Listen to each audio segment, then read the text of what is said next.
Bonjour à tous et bienvenue sur ma chaîne. Nous sommes tous traversés par l'épidémie du coronavirus, épidémie qui n'a laissé personne indifférent depuis le début de l'année. Alors que certains pays voient leurs cas augmenter et sont dans une seconde vague de confinement, d'autres pays, notamment africains, peuvent se vanter d'avoir géré la pandémie mieux que les autres. Dans cette vidéo, nous allons essayer de comprendre pourquoi l'Afrique a été si résistante au virus, contrairement à ce qu'envisageait la communauté internationale. Pour avoir souvent accès aux vidéos instructives et utiles pour tous que je partage sur ma chaîne, vous devez faire deux choses. La première est de vous abonner et la deuxième est d'enclencher la cloche de notification afin de ne rien manquer sur ce que je vais poster. C'est parti.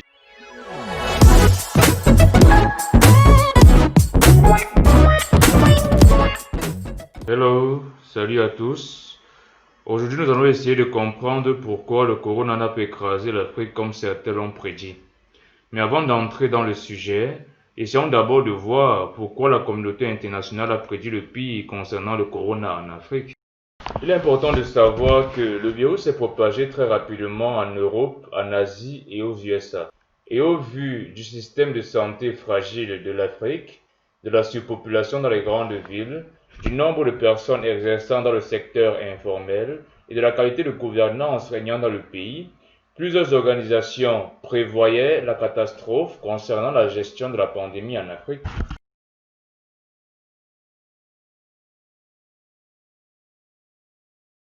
Plusieurs facteurs tentent d'expliquer l'évolution différente de la pandémie en Afrique.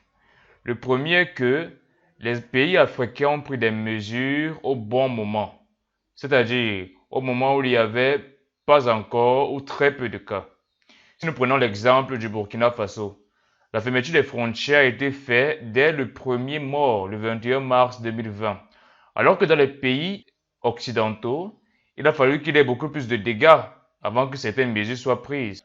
L'autre raison peut être que la plupart des pays africains ont pris des mesures pour limiter le contact entre les milieux urbains et les milieux ruraux. Ce qu'il faut comprendre, c'est que dans la plupart de nos pays, les premiers cas ont apparu dans les villes. Ayant commencé dans les villes, ils n'ont pas eu le temps de se propager dans les villages et les coins reculés. L'exemple du Nigeria. Lorsque les mesures ont été prises, les habitants d'Abuja et de Lagos étaient coupés du reste du pays. Également en Côte d'Ivoire, où les habitants de Grand Abidjan étaient coupés du reste du pays. D'autres facteurs sont également à prendre en compte, notamment la jeunesse de la population. Près de la moitié de la population africaine est jeune. Nous savons tous que ce sont les personnes âgées qui sont les plus vulnérables au Covid.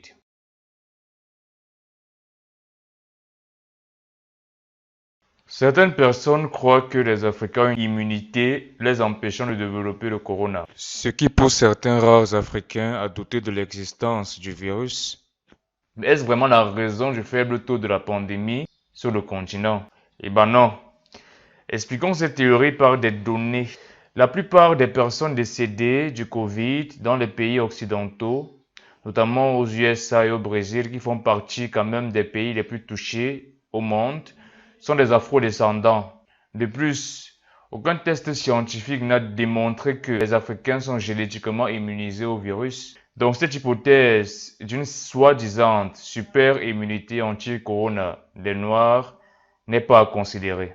Au terme de l'analyse, il était question pour nous d'expliquer pourquoi l'Afrique a aussi bien géré la pandémie. Il en ressort que la raison majeure de la prise de la pandémie est l'application des mesures préventives au bon moment. Néanmoins, le virus n'est pas fini. Il est donc important de continuer de se protéger et de respecter les mesures. Encore qu'en Afrique actuellement, beaucoup de personnes souffrent de paludisme et de malnutrition. On compte plus de 300 000 décès par an de paludisme et plus de 200 millions de personnes souffrant de malnutrition. Alors, ne serait-il pas mieux de porter plus d'accent sur ces fléaux qui terrassent plus le continent? Dites-le moi en commentaire. C'est tout pour cette vidéo et rendez-vous dans la prochaine. Bye.